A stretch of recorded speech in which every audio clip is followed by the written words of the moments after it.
이야기를 해보겠습니다.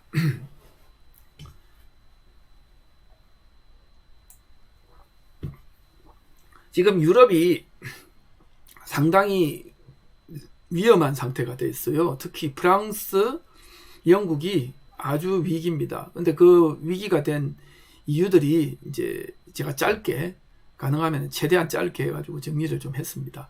2000년도만 해도요, 아까 85년 플라자 협정에 이어서 유럽하고 일본이 여기 보시면은 미국 대비해가지고 여기 2000년에 세계 경제의 경쟁 상황 보시면은 1900년대 이후에 글로벌 점유율이 30%고 미국을 압도를 하게 되는데요. 일본 같은 경우도 90년대까지 엄청나게 성장을 많이 합니다. 그래서 이때까지는 좋았죠. 독일 같은 경우는 막강한 제조업 강국으로 미국에 비해서 미국이 이제 독일 때문에 제조업을 거의 포기를 하는 상황이 벌어지는 게 2000년도까지입니다. 2000년도부터 문제가 생기기 시작합니다. 자, 볼까요? 핵심적으로는 아마 2010년, 2008년 리만 브라더스 사태, 모기지 크라이시스 있고 나서 그 다음에 2010년도에 가서 금융위기가 발생을 합니다. 유럽의 그리스부터 시작해서 이탈리아, 스페인 이런 데서 재정위기가 발생을 하고요. 그리고 이제 이게 독일 같은 경우 제조업 몰락을 겪는데, 특히 이제 여기에 완전히 불을 지른 게 뭐냐? 우크라이나 전쟁입니다. 우크라이나 전쟁으로 인해 가지고 유럽이 에너지 가격이 폭등하고, 이 때문에 에너지 가격 때문에 유럽 중에서 특히 독일이 화학 산업이 완전히 망해요. 흔히 말해서 여러분들이 아시는지 모르겠는데 바스프라고 세계 굴지의 화학 기업이 있습니다. 얘들이 거의 파산 지경이에요. 그래서 대래 독일은 지금 에너지 문제 때문에 원전 열심히 반대했잖아요. 근데 지금 프랑스산 원전에서 나오는 전기를 쓰고 있는 상황이 되어버렸어요. 그래서 지금 이제 코로나 팬데믹 이후에 문제가 생기고, 그러니까 유럽 같은 경우는 2008년 이후에 계속 뒤통수를 맞습니다. 2008년에 세계 공황 오죠. 그 다음에 2010년에 유럽만 금융위기 오죠. 그 다음에 코로나 팬데믹이 또 2020년에 오죠. 그리고 또 22년에 우크라이나 전쟁 하면서 문제가 심각해졌습니다. 지금 여기 보시면은 세계 GDP 중에 EU 비율이 이런 식으로 두두두둑 떨어져 가지고 이 심각하죠. 예전에는 세계 25%에서 30% 가까이 차지하던 게 그야말로 1992년을 피크로 해서 두두둑 떨어져서 지금 15% 수준밖에 안 되는 상황입니다. 이렇게 망했어요. 그래서 거의 반타작 났죠. 지금 영국이 GDP의 11%, 4.5%, 그리고 또 프랑스가 6.4% 해가지고 재정 적자가 엄청납니다. 영국보다 프랑스가 더 심각해요. 이 이야기는 간단하게 다음 페이지 나올 겁니다. 이 그림이 아주 중요한 그림입니다. 아주 중요한 그림인 게, 유럽이 지금 현재 몰락한 핵심적인 내용이 여기 나와 있어요. 독일과 중국의 세계 경제에서, 세계 수출 시장에서의 쉐어, 얼마만큼 판도를 나누고 있는가에 대한 이야기인데요. 보시면은 케미칼 관련, 그 다음에 이거는 이제 발전 관련, 그 다음에 여기는 인더스트리얼, 산업기계, 그 다음에 여기는 자동차, 그 다음에 여기는 전기 제품들인데요. 보시면은 지금 옛날에는 비교가 안 되던 이게 언제부터냐면 95년, 2005년도가 사실은 중국으로부터는 상당히 중요한 때입니다. 2005년부터 2010년 사이에 중국이 많이 치고 올라옵니다. 보시면 2005년도에 이 바닥에 했던 게 2010년 되면 이 정도씩 보시면 다 2010년이 상당히 중국에는 중요해요. 거기에서 이어서 지금 현재 2022년도까지 지금 화학 같은 보면은 독일하고 거의 비슷하죠. 그 다음에 발전 쪽에서는 발전 설비 같은 경우는 중국이 우위에 섰고, 그 다음에 산업기계 쪽은 중국이 예전에 이미 우위에 섰습니다. 한국에도요, 지방이나 가 보면은 뭐 인쇄기계, 뭐 식품기계 이런 것들을 예전에는 고급 제품 같은 경우는 일본이나 독일에서 수입했었는데 지금은 전부 다 중국에서 수입합니다. 그 이제 그거 유지 보수하려면 옛날에는 독일이나 일본 하면 독일 애들은 오지도 않고 일본 애들은 오면 돈도 많이 줘야 했는데 중국 애들은 와서도 못 고쳐요. 결국은 누가 고쳐야 되나? 공장장하고 사장이 고쳐야 돼요. 어쨌든 그럼에도 불구하고 중국에서 지금 제품들을 다 사옵니다. 여기 전기 관련 제품을 보십시오. 완전 중국이 압도를 하고 있습니다. 이게 실제 생산량이 문제가 아니라 세계 시장에서의 수출에서의 경쟁이기 때문에 심각한 겁니다. 더욱더. 그래서 이거는 단순 소비재를 말하는 게 아니에요. 단순 소비자라는 그러면은 여러분들도 아시겠지만 플라스틱이니 뭐 완구, 신발, 옷 이런 게 아니고 여기는 갑자기 기계, 그 다음에 뭐 발전기, 그 다음에 엔진 뭐 이런 것들을 의미해요.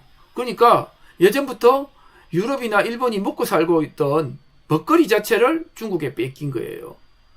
단순히 뺏긴 게 아니라 같은 레벨이라고 지금 독일하고 레벨이라고 말을 하는데 그만큼 그러면은 혼자서 다 먹던 거를 결국은 50%.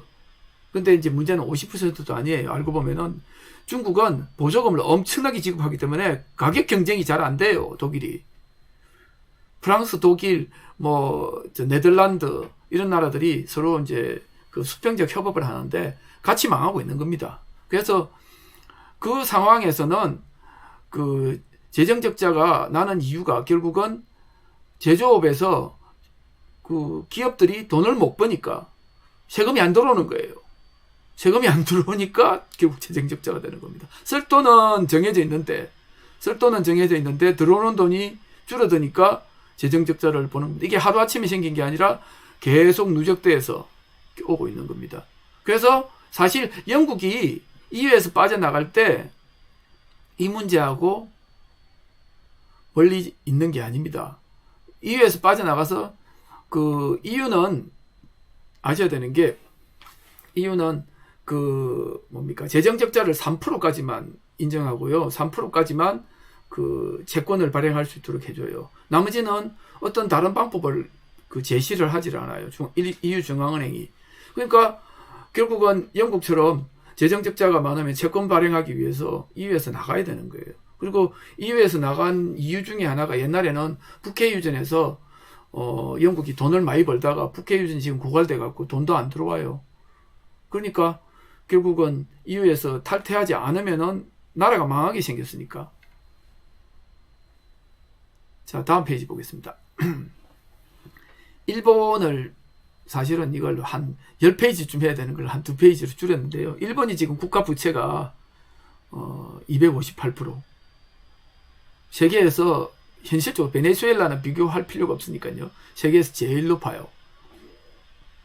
그리고 30년 동안에 지금 0% 사이를 만들어 놨어요. 아까 제가 일본이 인플레가 안 되는 이유가 있다 그랬는데 일본이 이자율을 0%로 만드니까 여러분들도 들으셨을 거예요. 엔캐리 트레이딩이라고 해서 일본에 들어왔다가 일본 돈으로 세계 각국에다가 투자를 하는 방향이 돼서 대래 0%가 지탱이 되는 거예요. 0%가 지탱이 되니까 물가도 0%. 그렇습니다. 근데 지금 보시면은 2025년 예산이 이렇습니다. 우리나라 돈으로 한 1100조 정도 되는데 들어오는 세수가 700조 밖에 안 돼요. 그러면은 400조, 우리나라 돈으로 400조가 빵꾸가 납니다. 근데 이걸 계속 빵꾸를 내는 거예요. 그럼 어떻게 해야 돼요? 그걸 채권으로 갚아야 되죠. 물론 이 채권 중에 빵꾸 나는 것 중에 일부분은 앞에 이자 갚느라고 물론 예전에는 0%였으니까 이자도 안 갚아도 됐죠. 지금은 지금 0.5% 정도 되거든요. 지금 일본의 이자율이요. 근데 어쨌든 이자 갚아야죠. 그래서 일본은 이런 그 구멍 때문에 이자율을 올리면은 일본 망해요. 정말로요. 1%만 돼도 그 이자가 엄청납니다. 지금 40조 엔의 빵꾸가 나지 않습니까? 40조 엔이니까 1%가 이자면은 뭐 말도 못하게 크죠. 우리나라 돈으로 1조 원씩 계속 빵꾸가 납니다. 이자만. 그리고 이제 재밌는 게 세수를 그 일본이 13.3%밖에 안 걷어들여요. 세금을 받아들이는 게 GDP 대비해 가지고 OECD 기준이 34%인데 우리나라도 좀 낮은 편이면 일본이 세계에서 제일 낮습니다. 그러니 아까도 제가 말씀드렸잖아요. 그 재정 적자 해결할 수 있는 가장 좋은 방법은 세수 늘리고 돈 적게 쓰는 거. 근데 일본은 그걸 안 하겠다 그러니까 결국은 돈 찍어내는 거예요. 계속해서. 지금 이제 일본의 현 상황은요. 뭐 자산 가치는 옛날 부동산 같은 경우 특히 이제 그 뭡니까 도쿄 같은 경우는 옛날보다 더 올랐고 그리고 이제 주식은 거품 붕괴 이전으로 다 환원됐고요. 그럼에도 불구하고 아까 말했듯이 이자율, 물가, 임금이 다 낮고 그 다음에 세금 없이 지출하는 게 일상화된 경제예요. 이게 정상이 아니에요. 이시바가 앞에 수상 일본 총리가 이걸 정상화 좀 시켜보겠다 그랬는데 실제적으로 정상화가 불가능한 상황이에요. 그래서 일본은 양적 완화에 그 신기원을 이룬 나라입니다. 일본은행은 중앙은행 말합니다. 일본은행은 주식회사입니다. 이 은행은 채권도 사주고 주식도 사줘요. 주식에 그 일본 발행 ETF의 75%를 일본 은행이 갖고 있어요. 좀 웃긴 나라입니다. 이러다 보니까 주식을 사주니까 일본 대기업이 혁신을 할 노력을 별로 안 해요. 주가 자체를 일본 중앙은행이 뒷받침해 주니까 혁신할 필요를 별로 못 느껴요. 그래서 그러다 보니까 세계 자본주의 속에서 일본 기업, 특히 일본 대기업이 경쟁력을 상실하는 거예요. 첨단 부분에서 투자를 안 하고 특히 예를 들면 소니 같은 경우는 이미 제조업체가 아니거든요. 걔들은 엔터테인먼트 회사예요. 효율은 있어도 창의력이 없어요. 그리고 임금이 안 올라가니까 노동 생산성 향상을 하려고 노력도 안 해요. 그리고 이제 여러분들이 이제 뭐 참조로 일본이 이자율을 현실적으로 올리고 싶어도 못 올리는 게 재정 적자를 균형 예산을 위해서 세금 체제를 바꿔야 돼요. 재정 적자 하려면 법인세 올릴 수 없어요.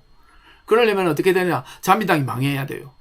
자민당이 망해야 재정 적자 관련해 세금을 올리지. 세금을 올리겠다는 정부가 들어서야 되는데 실질적으로 자민당은 그거 죽었다 깨어나도 그 자민당이 망하지 않는 한은 법인세 못 올립니다. 그리고 임금 인상 가능한가? 임금 인상 못 해요. 임금 인상을 안 해야 되기 때문에 물가도 안 올라야 돼요. 그리고 유동성은 계속 공급을 해요. 유동성을 공급하니까 덜컥하고 망하는 일은 별로 없어요. 옛날에 은행, 정권 이런 게 많은 부분이 심지어는 국유화되기도 했는데요. 2010년까지 사실은 일본이 침체였거든요. 자, 이제 중국으로 넘어가 볼게요. 중국이 제조업 패권을 획득을 했는데 사실 아까 2005년도까지는 중요하지 않아요. 2005년도까지는 아까 말씀드렸다시피 그 대단한 거 없이 주로 소비재 중심으로 장난감이든 섬유든 그 다음에 지금 현재 따지자면 베트남 같은 그런 것들을 만들었어요. 전자제품 이런 걸 만들었는데 2005년에서 2010년에서 엄청난 도약을 합니다. 특히 제조업 중에서도 그 기간 산업들 투자들을 엄청나게 해가지고 특히 석유화학 같은 경우나 철강 부분에서는 중국이 지금 뭐 엄청난 투자들을 많이 했기 때문에 거기다가 과잉 투자들을 많이 했어요. 뭐 반도체 쪽도 마찬가지지만 반도체는 과잉 투자 한다고 해가지고 꼭 되는 건 아니지만 나머지 분야는 투자 자체가 곧 생산성이고 그 효율이기 때문에 다른 나라들이 다 망해버렸어요. 특히 한국 같은 게 석유화학 지금 뭐 세계 5위라고 그러는데, 그리고 철강도 마찬가지로 중국에서 값싸게 이렇게 들어오니까 엄청난 위기를 맞고 있죠. 그래서 특히 이제 기간 산업에서의 제조업 패권을 중국이 획득한 게 2010년 무렵입니다. 그때부터 뭐 부가가치 수출액 미국 출 이건 별로 중요하지 않아요. 대래 중요한 게 아까 말했듯이 여기 보시면은 전기자동차, 태양광, 풍력, 드론 산업 이런 데서 엄청난 경쟁력을 갖고 있죠. 그러다가 제조산업에서 히토류라든지 소재, 기계설비, 화학공업 뭐 이런 부분에서 뿐만 아니라 가공과 조립까지를 모두 다 갖고 있죠. 우리는 이제 가공과 조립은 안 하잖아요. 저가품이니까. 그래서 지금 보면은 독일 벤츠 같은 경우 1대 주주와 2대 주주가 모두 다 중국 기업입니다. 거기다가 시리 자동차 아시죠? 벤츠라든지 뭐 이런 것도 갖고 있고 벤틀리도 갖고 있나? 어쨌든 그 다음에 지금 같은 경우 그 아까 말씀드렸듯이 수출 규모가 3조 달러예요. 3조 5천억 달러예요. 이 뭐 다른 나라들을 완전히 압도합니다. 근데 이제 이 액수 중에는 아까 말했던 소비재도 있죠. 그렇지만 정말 무서운 거는 소비재가 문제가 아니라 그 중화학공업 그리고 기간 산업에서 나오는 생산재가 문제가 됩니다. 여기 보시면은 중국이 핵심적으로 보고 있는 10대, 10대 전략 산업, 9대 과제, 5대 프로젝트 이런 게 있는데요. 여기 분야에서 엄청난 그 뭡니까 보조금을 지불을 하고 있습니다.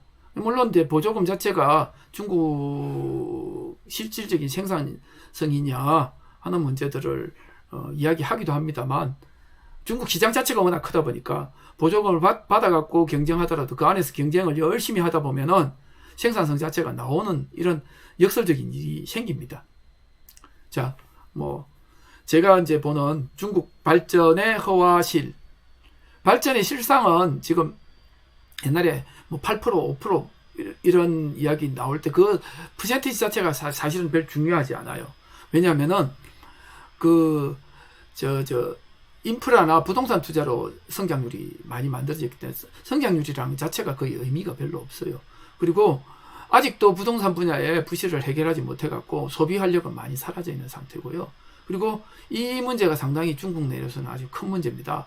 도시화율이 67%거든요. 우리나라는 90% 일단 무조건 넘죠. 그래서 그 3분의 1 상황은 아직도 비자본주의 환경에 처해져 있고요. 그리고 실질적으로 소비 시장이 적어요. 전체 시장의 40%밖에 안 되고요. 그리고 이제 전략적인 오류도 좀 있다. 첨단이나 고급에 대해서 선호를 하는데 그러다 보니까 아까 말했던 3분의 1의 그 비자본주의 상황에 들어가 있는 예를 들면은 그 해변 쪽 말고 내륙에 있는 이런 그 3, 4억의 중국인들은 그 자본주의 안에 들어와 있지도 않아요. 그래서 뭐 무인 공장 이야기도 하고 있지만 그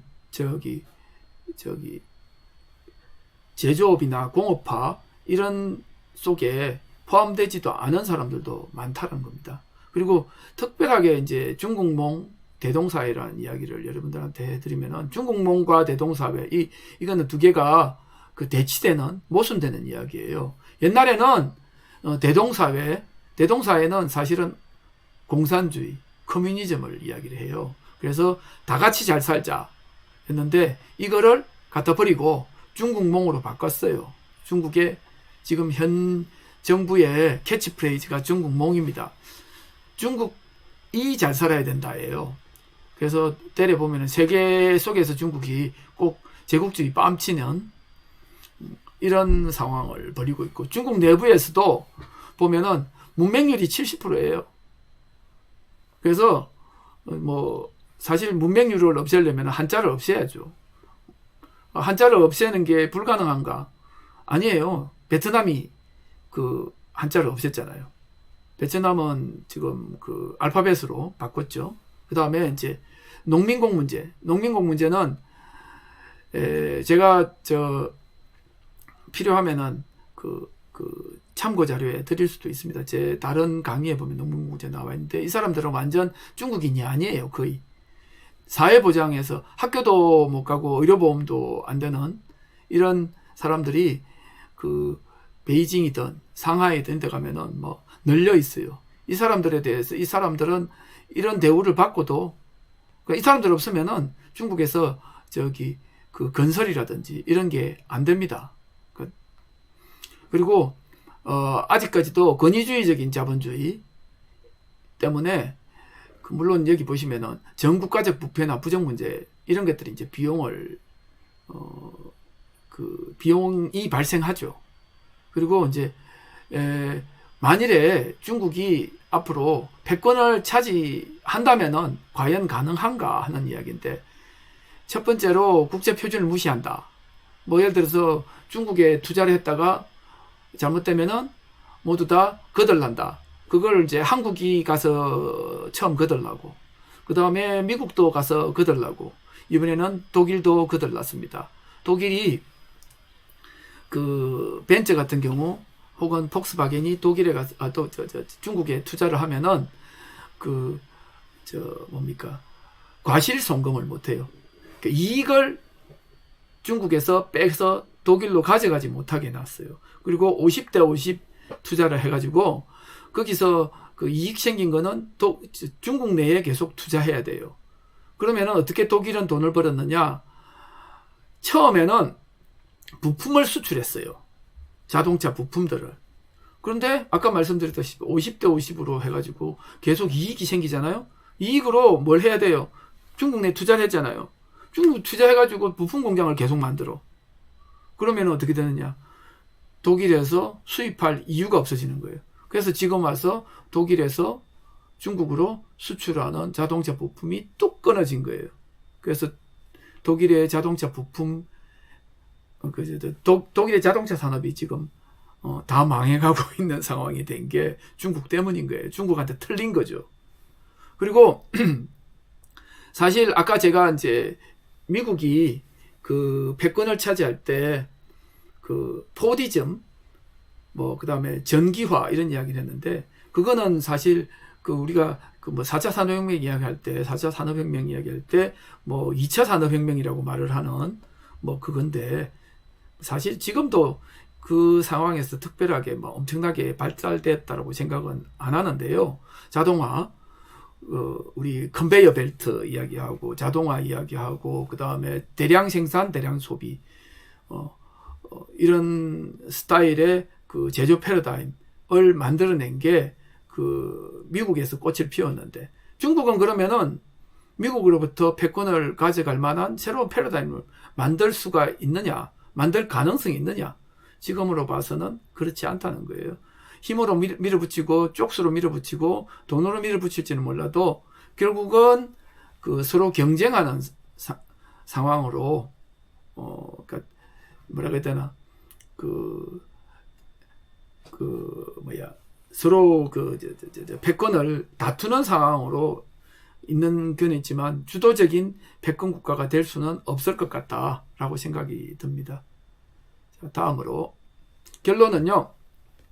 일단 그렇습니다. 유럽, 일본이 약진했다가 아까 말씀드렸다시피 2008년, 2009년 위기, 코로나 위기, 우크라이나 전쟁으로 지금 유럽 제조업이 망해버렸다는 거예요. 중국과 치열하게 금융화. 그런데 이제 예전에는 아시다시피 제조업 패권은 유럽이 갖고 있고 일본이 갖고 있고 미국은 금융하고 IT 서비스 집중. 지금 아직도 금융하고 IT 서비스는 미국이 잡고 있죠. IT 서비스에서 지금 이제 발악을 하고 있는 게 AI입니다. 그 다음에 2010년 이후에 제조업 패권이 중국으로 넘어갔는데, 특히 이제 생산재, 제조 산업의 경쟁이 이제 가중되고 있어요. 첨단 부분을 첨단 부분은 아직도 아까 말씀드렸다시피 AI 부분과 관련해서 미국이 장악을 하고 있습니다. 특히 제가 말씀드렸던 게 미국이 그 부분에서는 절대로 뺏기지 않으려고 하고 있고, 어떤 방향에서도 절대 뺏기지 않을 거다. 우리 예전에 MP3가 미국에 뺏겼듯이. 그래서 그렇다는 거고, 그 다음에 이제 문제는 이제 중국은 스스로 엄청난 시장을 갖고 있고, 또한 무지막지한 보조금이 가능하다. 그리고 이제 서서히 많은 분야에서 경쟁력을 이제 주요 선진국들이 잃어가고 있는데, 이 과정에서 미국이나 유럽, 일본이 만성적입니다. 만성적 재정적자를 앓고 있는데, 이 문제를 제대로 해결하려고 하지 않고 자꾸 엉뚱한 방향에서 처리를 하려고 그러니까 지금 패권 문제면 이런 것들이 나옵니다. 결국은 아까 말씀드렸듯이 세금 많이 받고 적게 쓰고 해야 되는 걸 갖다가 그 짓은 하지 않고 갈수록 해결이 안 되는 방향으로 가고 있는 거죠. 부가가치 세수는 증가 없는데, 그리고 생산 분야는 압박받고 있는데 돈은 쓰는 거는 줄이지 않는다. 그러니까 재정적자에서 벗어날 수가 없습니다. 그리고 선진국 생산, 여기 보시면은 중국은 이미 이게 중국이 다른 중진국하고는 다르다 하는 게, 예를 들어서 인도네시아, 베트남, 인도 이런 나라들은 핵심적인 부분에 있어서 생산재 부분을 생산하지를 못해요. 그런 기술을 가지고 있지도 않고요. 그러니까 여러분들도 비슷하게 애플이 아이폰을 인도에서 만든다고 해가지고 인도도 중국처럼 올라올 거다, 아니면은 베트남도 올라올 거다, 전혀 그렇지 않습니다. 중국의 핵심적인 차별성은 아까 말씀드렸던 생산재를 스스로 만들고 그런 기술을 현실적으로 갖고 있고, 그 기술에서 선진국, 흔히 말해서 유럽이나 일본과 경쟁을 해서 지금 현재 이기고 있다라는 거예요. 그렇기 때문에 무서운 거예요. 이게 옛날식의 그 나라의 소득이 얼마니까 중진국이고 소득이 얼마니까 선진국이다가 아니라, 현실적으로 자본주의 제조업의 패권은 생산재를 누가 만들고, 그리고 소비재를 누가 만들고, 그 다음에 첨단 부분을 누가 만들고, 이런 데서 겹청이 나는 겁니다. 결국은 이제 앞으로는 거기서 나아가서 첨단 기술 분야에서도 긴장이 아마 고조될 거라고 생각이 들어요. ICT, AI, 반도체, 군수산업 이런 부분에서 미국도 사실은 어떻게든지 지켜내려고 하는 절박함이 있고요. 한국도 마찬가지죠. 이 부분에서 어떻게든지 자기 자리를 못 잡으면은 망하는 거예요. 그래서 앞에 첨단 부분도 첨단이지만 생산재 부분, 지금 제조업 패권 중에 유럽과 일본이 갖고 있던 부분이 한국도 똑같이 지금 경쟁을 하고 있는 부분이거든요. 그 부분에서 우리도 중국한테 밀려서는 안 되는 겁니다. 거기가 없어지면은 취업할 곳이 없어지는 거예요, 한국에서. 결국은. 그러면은 아까 말씀드렸다시피 유럽이 지금 문제가 생긴 게, 일자리를 결국은 잃으니까, 혹은 기업이 돈 벌 곳을 잃으니까 세수가 안 들어와서 결국은 재정적자가 되는 거거든요. 지금 아까 우크라이나 사태로 인해 갖고 화학 공장들이 지금 망해서, 아까 바스프 같은 경우는 외국으로 공장을 이전하겠다 그러는데, 독일 정부가 그걸 아이고 좋아라 하고 받아주면은 독일 망하는 거예요. 사실은. 지네들이 상황이 안 좋다고 기업들이 나 상당히 기간적인 산업 이런 것들이 외국에 나가겠다 그러면 못 가게 다리 몽둥이를 붙들고 막아야 되는 거예요. 우리도 마찬가지입니다. 실질적으로 우리 입장이라는 게 단순하게 일자리를 잃었네 문제가 아니라, 결국 우리나라 안에서 생산을 안 하면은 법인세 못 받잖아요. 그 다음에 거기에 임금 지불 안 되니까 소득세 안 들어오잖아요. 우리나라 망하는 거예요. 똑같은 내용입니다. 그리고 여기 이제 마지막에 이제 통화패권 이야기를 했는데, 요건 이제 앞에 이야기하고 또 다른 이야기입니다. 경쟁의 격화하고. 제조패권과 통화패권은 별개의 문제입니다. 현실적으로 통화패권은 앞에 보시다시피 아직까지도 석유는 아직도 달러로 그걸 하고 있는데, 사우디가 달러로 안 하고 위안으로도 할 수 있다고 이야기를 하면은 이 달러에 상당히 문제가 됩니다. 달러 패권이라는 게 딴 게 아니고요. 두 가지입니다. 무역하고 금융입니다. 돈이 쓰이는 곳이 무역하고 금융인데, 지금 금융은 아직까지 크게 문제가 없는데 모든 심지어는 유럽에 있는 연금이라든지 한국의 연금도 미국에 투자하기도 하고 하지만 모든 돈이 미국으로 몰리는데 무역은 다릅니다. 무역은 지금 중국이 압도를 하고 있기 때문에 그게 위안화의 그 풀 혹은 위안화의 그 네트워크로 만들어질 수도 있는 상황이에요.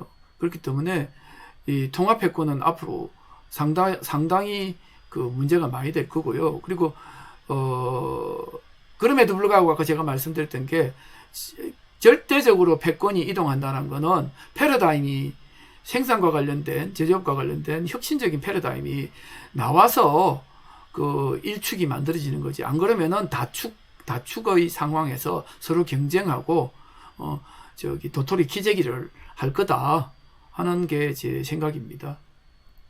자, 요거는요. 참조 내용은 참조 1에 유럽은 망했는데 왜 달러는 계속 강세냐 하는 이야기에 대한 이야기하고요. 그 다음에 미국이 그 인플레가 왜 되었고 이거하고 앞에 거하고 관련이 있어요.